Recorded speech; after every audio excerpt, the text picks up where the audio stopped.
Kata Nabi, kalau sholatnya ingin sempurna dimulai dari wudhu. Yang pokok dalam wudhu itu ada 4, sisanya sunnah. Awas, kalau yang 4 ini tidak sempurna maka batal wudhunya. 1, faghsilu wujuhakum, basuh wajahnya. Kalau disebutkan wajah dalam bab wudhu, itu tidak ada yang lain kecuali bagian tampak muka, gitu ya. Kalau yang punya jenggot, itu termasuk janggutnya di selai-selai. Sifat wudhu cuma ada 3.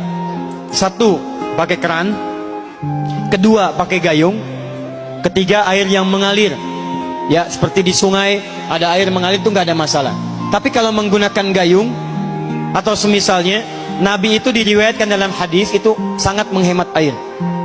Bahkan pernah beliau kemudian berwudu, kalau kita kemudian hitung, itu hanya sejumlah Pak, seaqua gelas Pak, cukup. Atau yang kedua, menggunakan keran ya. Kalau sekarang kita ada keran, contoh ini kerannya. Ya. Kerannya agak tinggi sedikit. Dan kita sesuaikan. Ambil airnya. Misal contoh, ghosala. Ghosala itu bukan ditumpahkan, ambil air, tumpahkan di tempat yang akan dibasuh gini.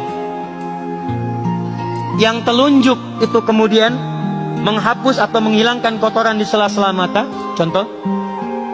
Yang jempol menghilangkan kotoran di sela-sela telinga bagian belakang di sini. Ya. Kalau misalnya saya mulai ambil airnya, kemudian saya tumpahkan di sini. Yang telunjuk membersihkan di jari-jari di sini, di sela-sela mata. Yang jempol kemudian membersihkan di sela-sela di bawah telinga sini.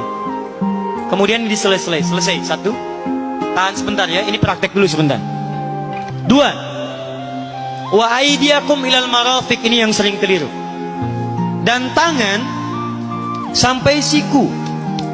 Jadi saat kita mengambil air wudhu, ambil airnya, tumpahkan dari sini ilal marafiq sampai ke siku ke sini. Balikan lagi ke depan. Jadi bukan kerannya dibeginikan, sikunya dibeginikan, takut, bukan. Jadi bukan siku diteruskan ke bawah. Yang tepat itu ambil airnya, kemudian basuh dari sini sampai dengan ke sikunya. Hati-hati, ini ada maknanya.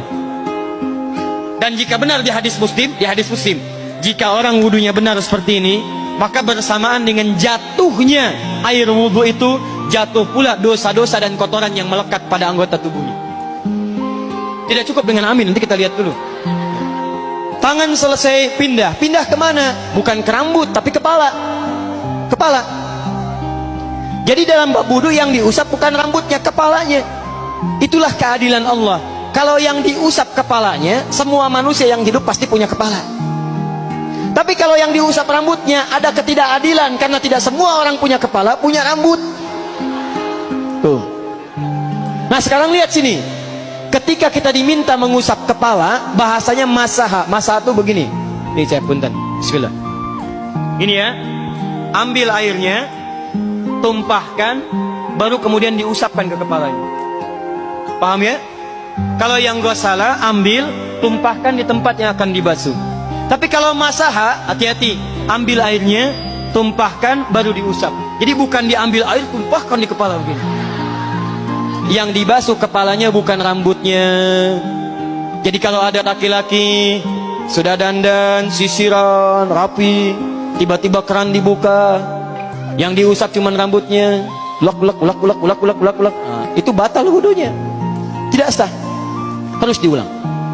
Terakhir kaki dibasuh sampai dengan bagian mata kakinya, dan ini tidak perlu saya terangkan karena mudah bagi kita untuk mempraktekannya. Tapi yang ingin saya jelaskan satu ini saja. Perhatikan baik-baik. Yang 4 ini wajib wudhu. Tambahannya sunnah.